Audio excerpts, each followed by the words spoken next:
Warren Buffett never invested in Microsoft, and Warren Buffett never invested in Amazon, even though it's 10 times better. What if I could find a digital gold, which was better gold than gold, something that is better than gold, but also a big tech monopoly? Here are my 3 criteria. I want it to be a better gold than gold. I want it to be a big tech monopoly, and I want no one else to appreciate it. I want it to be underappreciated.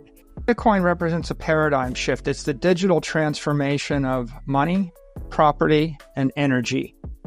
And paradigm shifts are so profound that you're staring at them and you don't realize they took place because your worldview is constructed based upon a bunch of assumptions that you've always taken for granted. And so what Thomas Kuhn says in the structure of scientific revolutions and what we study at MIT is there's only 2 circumstances under which people willingly undergo a paradigm shift. And one way is you wait for the old guard to die. And the millennials kind of, they get it because they're different. And Einstein, said God does not play dice with the universe. Einstein never liked quantum theory. You could be a brilliant person, but you won't embrace the paradigm shift while you're alive in the absence of a crisis.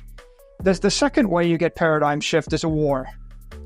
When there's a war and there are bombs dropping from above, you don't believe in atomic power, but then someone drops a nuclear weapon and the city evaporates, and all of a sudden you become a believer and you reassess your priorities. Even when it's 10 times better, what you have is a commercially successful venture. But for example, Warren Buffett never invested in Microsoft, and Warren Buffett never invested in Amazon, right? Even though it's 10 times better, right? If you have enough money and enough power, you can ignore stuff. My dad didn't use any of the new technology until at some point we gave him a television and YouTube, and YouTube did it. Like, he didn't care about all the other things, but if you can sit and you can talk to the remote and you can stream on YouTube to anything, all of a sudden 80-year-old man decides he loves this now. And so it has to just click. It's the second quarter of 2020. The second quarter of 2020, and what clicked was we had a K-shaped recovery. Main Street was shut down. It's pretty, millions of people have lost their jobs. The economy's contracting. And then Wall Street exploded and recovered and hit all-time highs. Cash trash, Ray Dalio says that, is generating 0% interest. And the money supply expanded by 20% a year for the past 2 years. You can see it in U.S. single-family homes, which shot up 40% in price. And so if the money's being devalued 20% a year and you're generating 0% interest, you got a negative real yield of minus 20%. And I did the math in my head, and I concluded that pretty much the $500 million in purchasing power would be cut into $250 million of purchasing power in 36 to 48 months.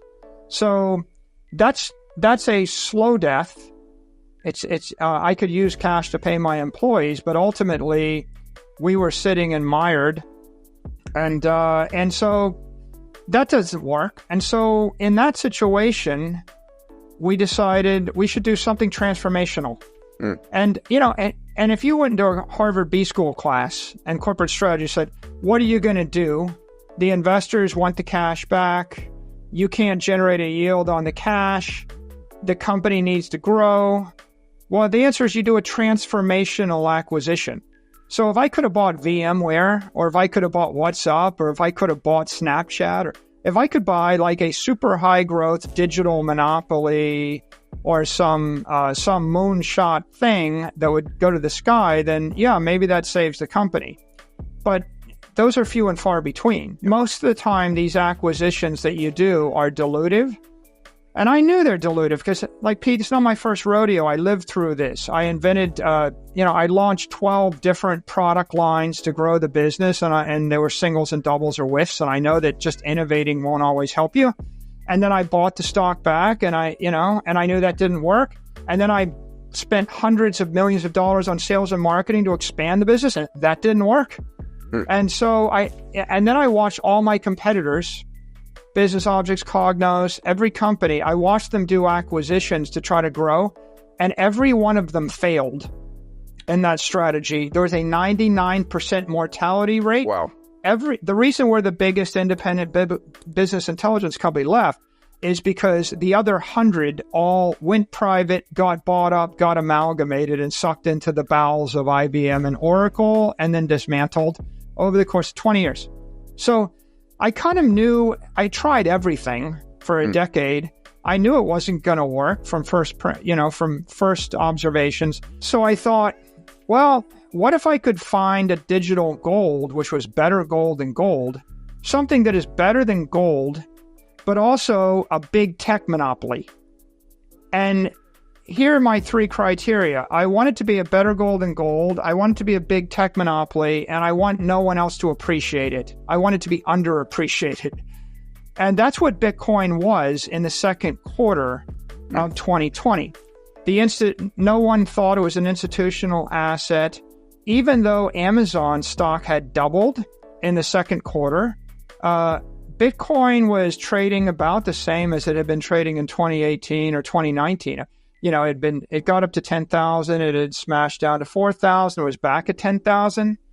So I looked at it and I said, well, based on all the information, you would think that a digital property network or a global digital money network is more valuable, knowing that people are losing confidence in currencies, losing confidence in central banks, losing confidence in governments. And this is a non-sovereign, open, decentralized system. So we're there. We have to take a risk. We literally have to, or we got to sell the company, right? We're done one way or the other. And I said, well, this is a reasonable risk because it looks like the Facebook of money or the Google of money in the year 2010 or 2011. While 98% of the world doesn't understand it, it's a bit too complicated, they're afraid of it. But just because you don't understand it doesn't mean it isn't true. It just means, right. And I had the experience of riding the mobile wave. Yep. And I'm the guy in 2011 that bought Amazon, Apple, Facebook, and Google stock, and they all worked out well. And I thought, the year's 2020, we're at the end of the mobile wave. I tell a story of, I tell a funny story in the mobile wave about my niece on a beach, and she's like, I don't know, 8 years old, and she wants the Big Apple. And I said, oh, you want to go to New York City? And she's like, give me the Big Apple for my birthday. And I said, you want to go to New York City? She goes, no, I want the iPad.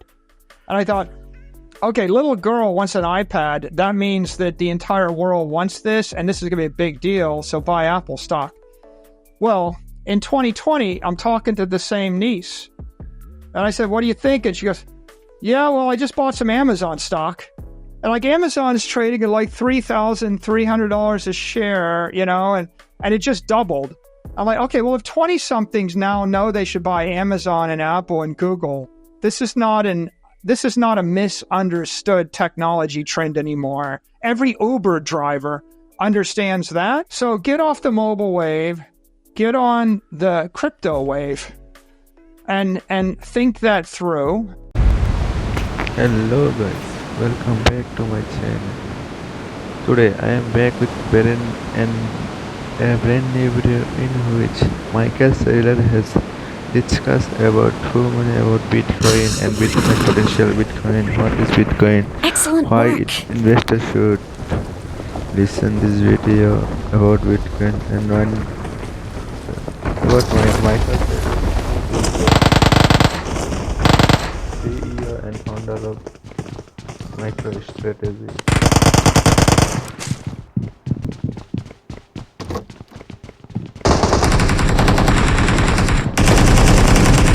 I'm back with Michael Saylor's content.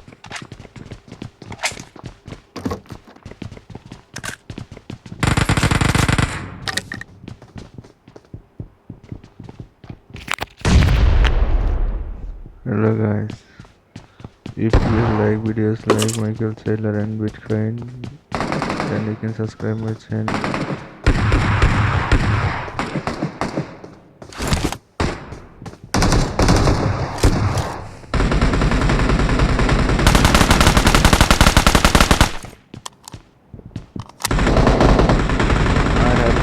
Another gun. This gun is very big. I can't play with this game. So guys, if you like this type of videos, then you can subscribe my channel and watch watching Follow my me. video. Follow me. Guys, thank you for watching till the end. Follow me. I will be back with another brand new video like this. If you like to watch Bitcoin related content, then you can subscribe my channel because I upload daily Bitcoin related content. Thank you guys for watching.